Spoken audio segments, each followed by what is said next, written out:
Somos lo que repetimos, pero podemos cambiar nuestra mente. La excelencia no es un acto, sino un hábito. Joe Dispenza, bioquímico y quiropráctico, lleva años dedicado a estudiar cómo los pensamientos tienen el poder de dar forma a nuestra vida y cómo se pueden utilizar inteligentemente para interrumpir la cadena de repeticiones con las que el cerebro parece sentirse cómodo. Lo expone en su libro Desarrolla el cerebro, la ciencia de cambiar tu mente. Los pensamientos provocan reacciones químicas adictivas que conducen a buscar una y otra vez las mismas sensaciones y a adoptar los mismos comportamientos, incluso si nos hacen infelices. Este libro invita además a conocer esos mecanismos mentales para poder superarlos, vivir más creativamente y recuperar la salud.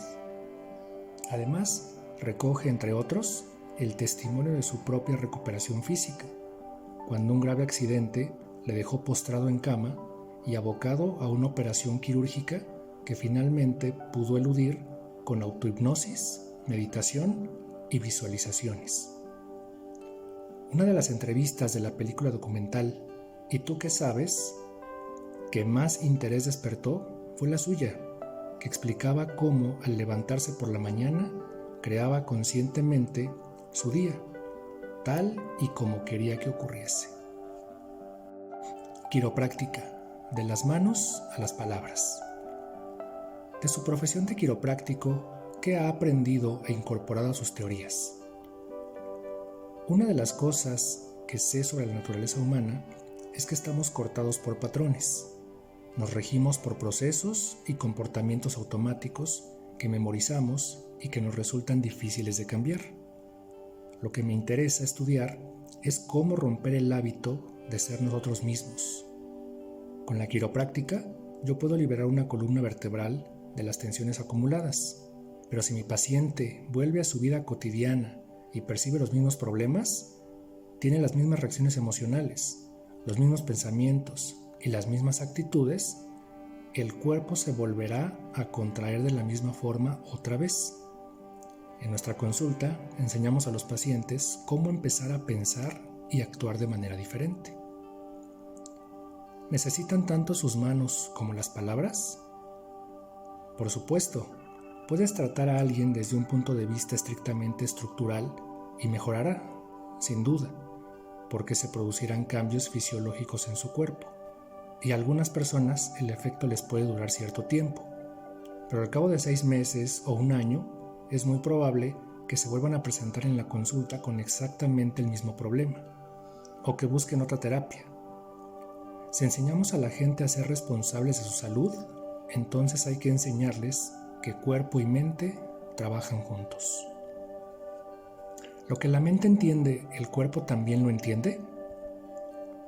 Así es, tenemos 3 cerebros en uno, que nos permite ir del pensar al hacer y del hacer al ser. El cerebro pensante es el neocórtex. Ahí almacenamos la información intelectual, que tiene muy poco efecto en el cuerpo. Cuando aplicamos lo que aprendemos, cuando lo personalizamos y demostramos, ahí le enseñamos al cuerpo lo que la mente ha entendido intelectualmente y lo grabamos gracias a las sensaciones y emociones. La experiencia permite que trabajen juntos 2 cerebros, el que piensa y el que hace. Pero no es suficiente con tener experiencias, tenemos que ser capaces de reproducirlas. Y cuando lo hacemos una y otra vez, activamos el tercer sistema cerebral.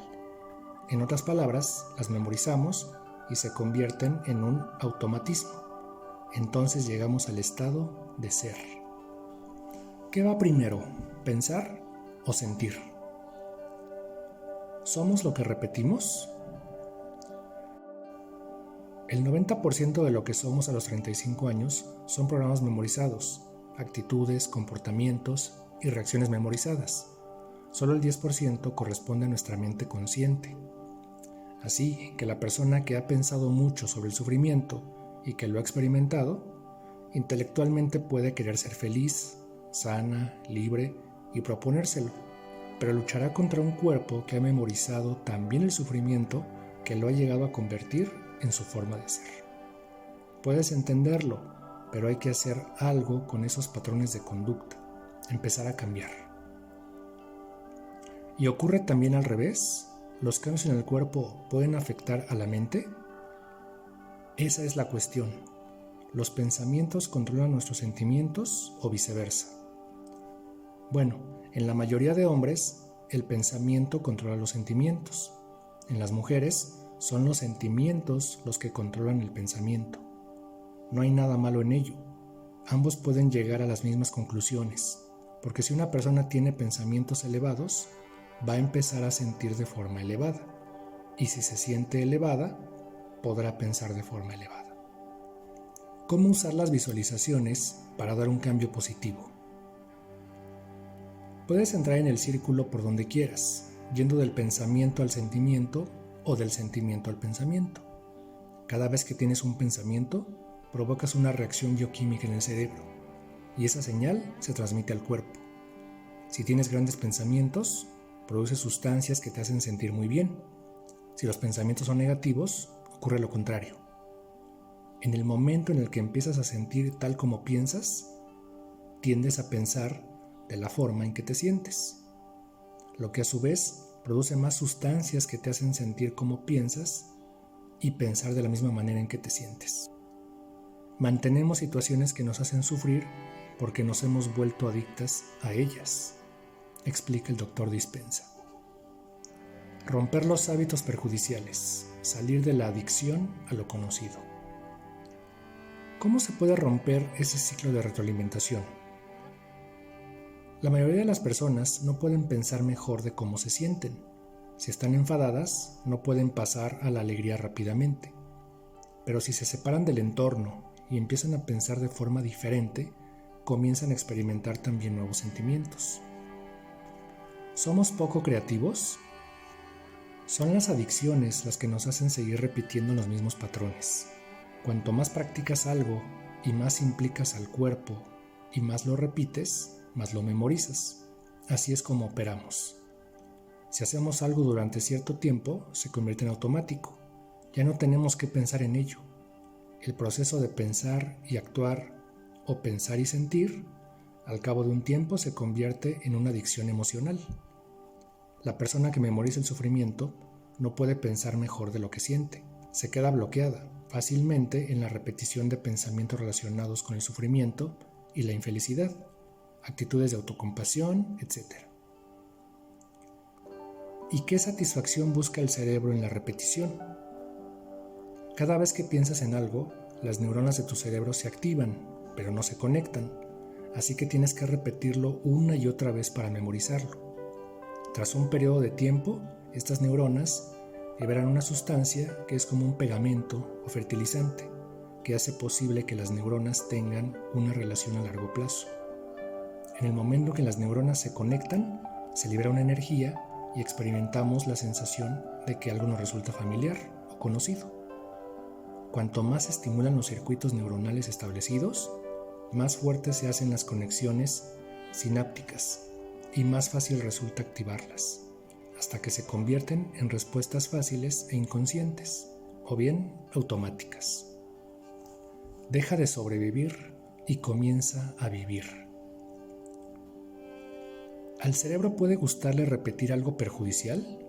No parece muy inteligente. Si continuamos teniendo pensamientos de sufrimiento, provocaremos más sentimientos de sufrimiento. Y una vez que sintamos el sufrimiento, pensaremos más sobre el sufrimiento. El ciclo de producir estas sustancias una y otra vez condiciona al cuerpo a lo largo de los años para memorizar ese estado emocional mejor que el cerebro.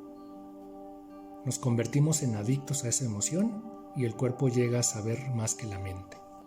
El poder de la inercia. ¿Cómo nos enganchamos a las emociones negativas? Como cuando quieres llamar a alguien y no puedes recordar su número, pero si pones la mano sobre el teléfono, los dedos lo saben marcar. Eso ocurre porque has marcado tantas veces ese número que el cuerpo lo ha memorizado mejor que el cerebro. Cuando producimos un estado emocional familiar, se genera un torrente de energía en el cuerpo. Las emociones negativas como el enfado, la frustración, la tristeza o el miedo están dirigidas por las sustancias del estrés, sustancias de supervivencia que hacen que el cuerpo se sienta vivo. Cuando reaccionas airadamente, mueves mucha adrenalina en tu cuerpo, que hace despertar el cerebro y sentir al cuerpo vivo. Estás superconsciente, te da mucha energía. ¿La persona empieza a asociar ese sentimiento con sentirse vivo? Intelectualmente uno puede entender que el enfado no le ayuda, pero le hace sentir tan bien. Así que inconscientemente mantiene presente en su vida a esa persona que le ha hecho enfadar, de modo que le permita volver a sentir eso.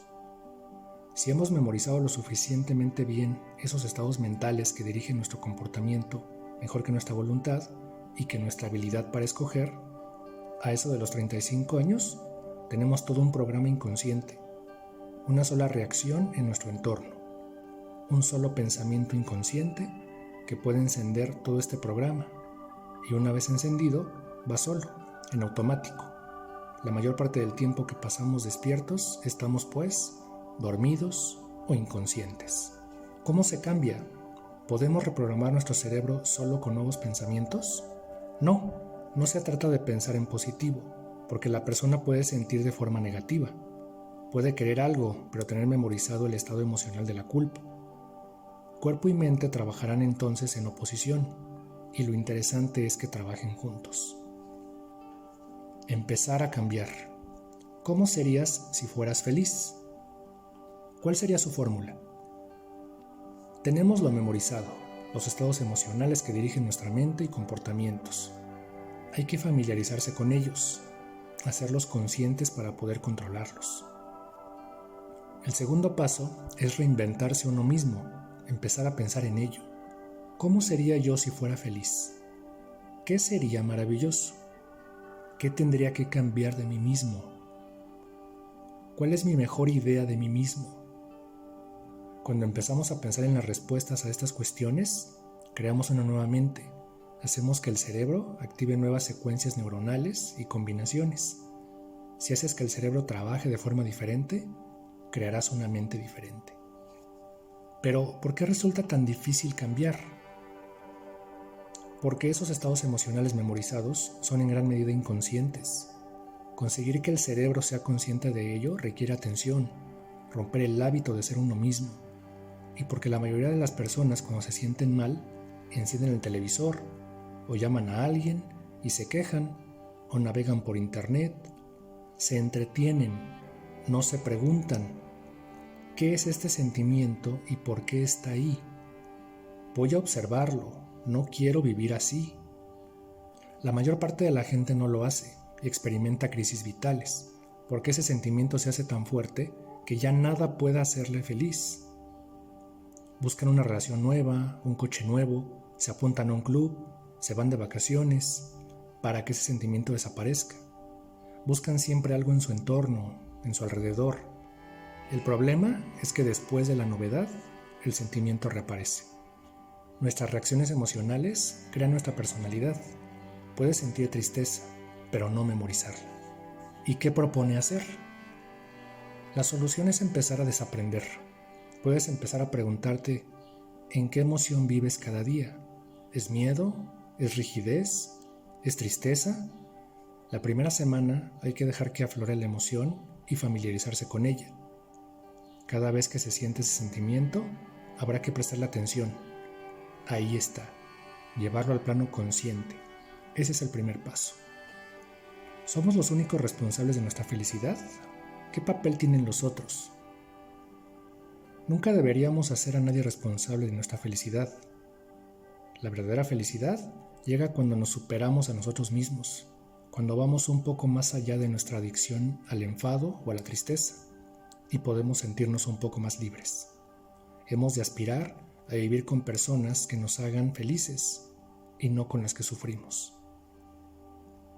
Pero hay una parte triste de la vida, una parte oscura incluso en nosotros mismos, que no se puede negar. Es cierto, y no hay nada malo en sentir pesadumbre, pero yo hablo de aprender a controlarla. Si no puedes parar esta reacción, las sustancias liberadas crean un estado de ánimo que, mantenido durante semanas o meses, acaba configurando tu temperamento. y mantenido a lo largo de años, tu personalidad. Nuestras reacciones emocionales crean nuestra personalidad. Puedes sentir tristeza, pero no memorizarla. Entonces eres libre. ¿Usted lo es? Yo amo a la gente. Tengo excelentes relaciones con las personas en mi vida. Me gusta la emoción de celebrar la vida cuando estoy acompañado, pero también tengo tiempo para mí, para trabajar en mis cambios personales. Esto me permite no necesitar esos apoyos exteriores más de la cuenta. La mayoría de las personas, en sus relaciones, necesitan al otro. Si esa necesidad está basada en una adicción, crea un falso sentimiento de felicidad, de ahí que se sientan constantemente decepcionados. Maravillosas palabras del Dr. Joe Dispenza. Muchas gracias por escuchar y que tu Dios interno te ilumine hoy y siempre.